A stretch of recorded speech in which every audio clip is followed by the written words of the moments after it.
Okay, let us talk about circuits. We're moving on into chapter 16, which is going to talk about DC circuits. Those are direct current circuits. The only kind of circuits we're going to worry about, so that distinction is not going to matter for a little while. Before we dive into describing and analyzing circuits, though, we need some background info, some terminology that occurs in the back half of chapter 14 and chapter 15 that we are just kind of skipping entirely. And we need this really to be able to describe circuits in a proper way. So one term that we're skipping over, this idea of voltage, potential, electric potential. These terms are all used interchangeably in this context. And one new one that we're going to talk about called current.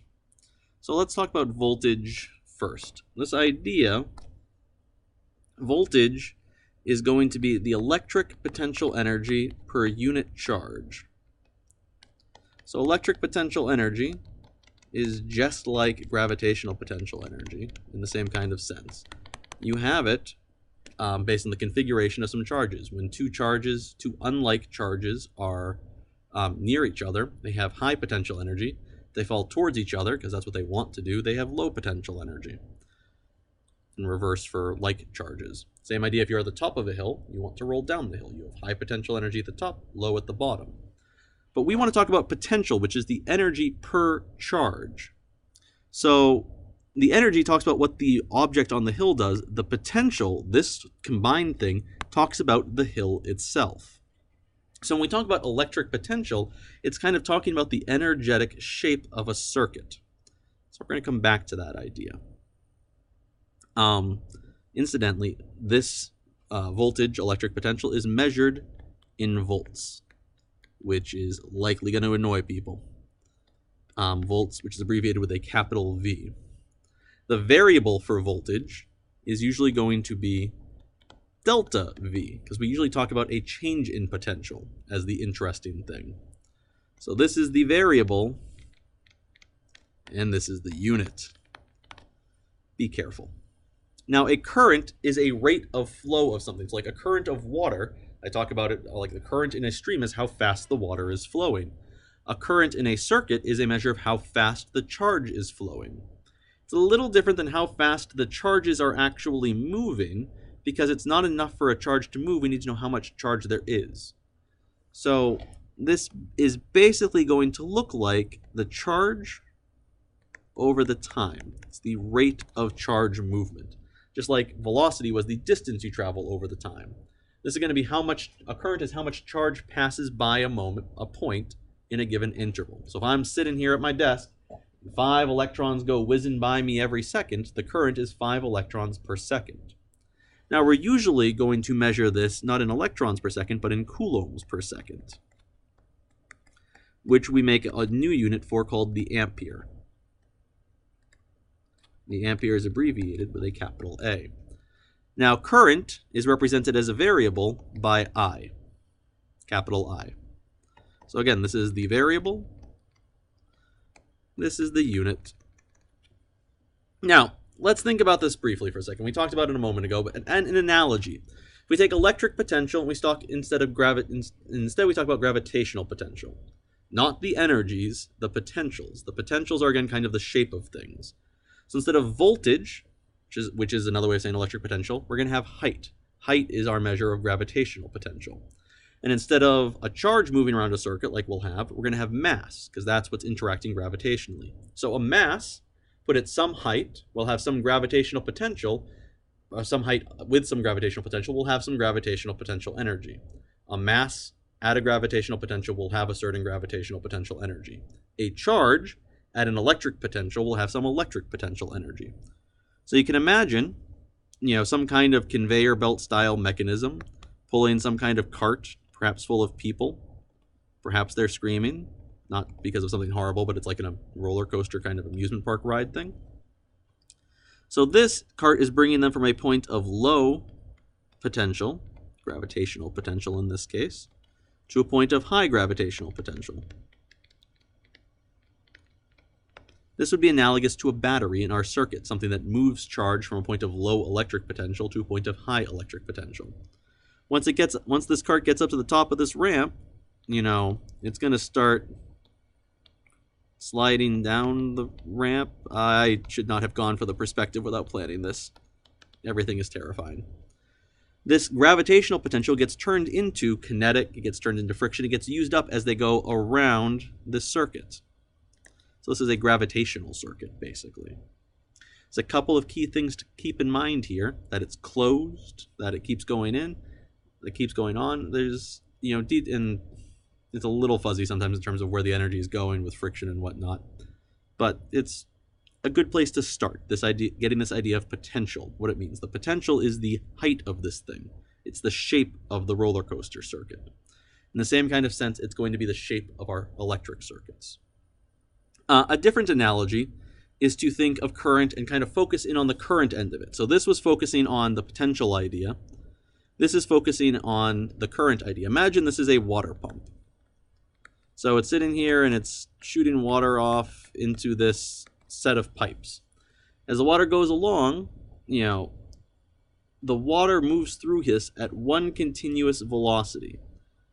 Because if it didn't, you might get a place where water begins to pile up here, which would be weird. You don't see that in your pipes usually. If you do, that's when your pipes burst. That's awkward. But this means the fact that, this water cares about, that means that you have a narrow bit like this, that affects the flow of water in the entire pipe. And we're going to see that when we talk about electrical circuits. Something like that is going to act like a resistor, something that resists current flow. In this case, it's because there's a narrowing of the pipes. In other cases, it might be because there's something that's electrically analogous to friction.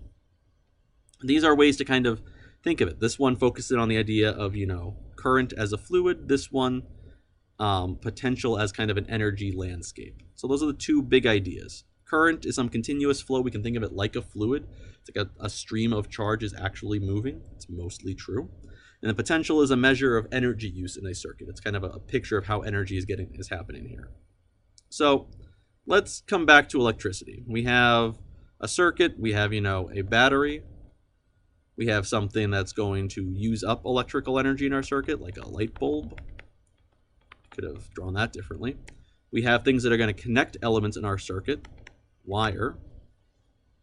And so we kind of want to know a couple things. We want to know, how do we represent a circuit, and how do we quantify a circuit? How can we analyze it?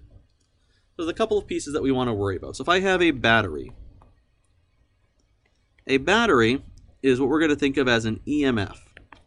EMF used to stand for electromotive force like 130 years ago or something, and has simply stopped to mean that and just now means just EMF. We can think of this as a voltage source. So going back to our analogy up here, right? This is our battery. It's the thing that's setting the voltage, setting the shape of our current, of our circuit rather. When we draw these things, we don't always want to have to draw a full-on thing. So we're going to represent a battery by a pair of parallel lines, one longer than the other. A battery has a positive terminal and negative terminal, like so. The long line is positive, the short line is negative.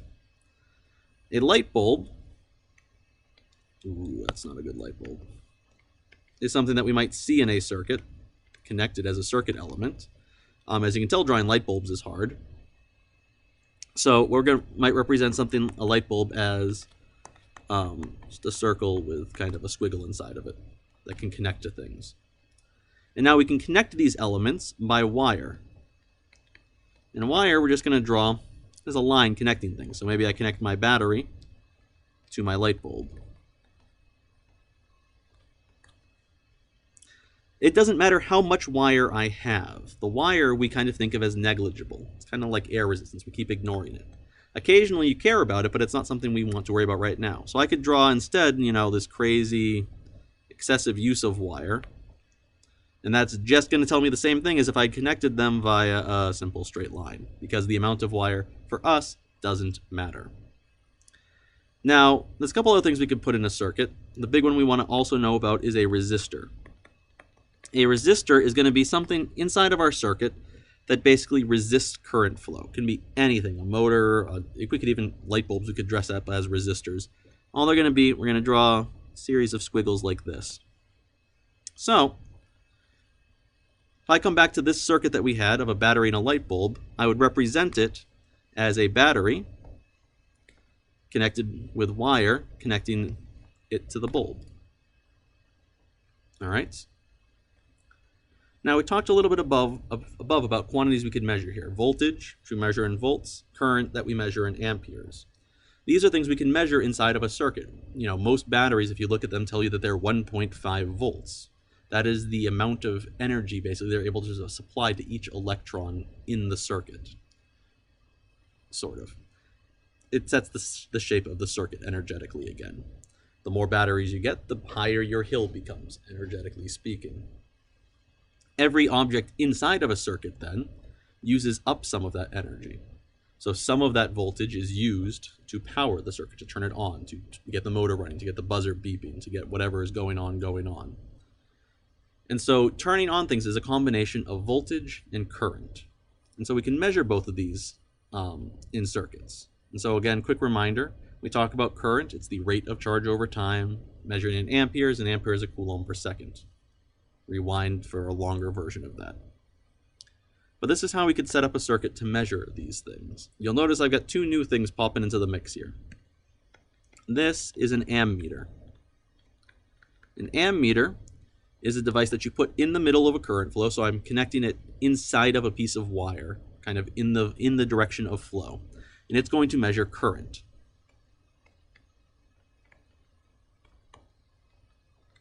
It hopefully does not affect the circuit too much. It has a very small resistance, so it looks just kind of like another piece of wire as far as the circuit is concerned. But because of how it's set up, it can tell how much current is moving through it. And this other one that I've set up over here is a voltmeter. And it will measure voltage. Specifically, it will measure the change in voltage or the difference in voltage between 2 points.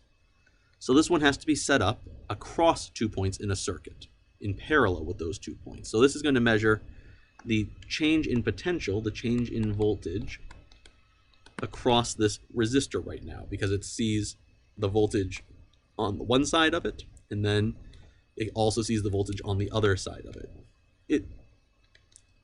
It only responds to a change in voltage. If I connect them to the same point, I get no reading because there is nothing happening.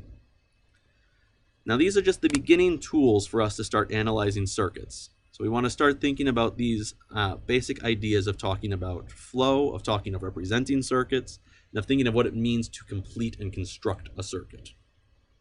Okay, we'll do more in class. Have fun.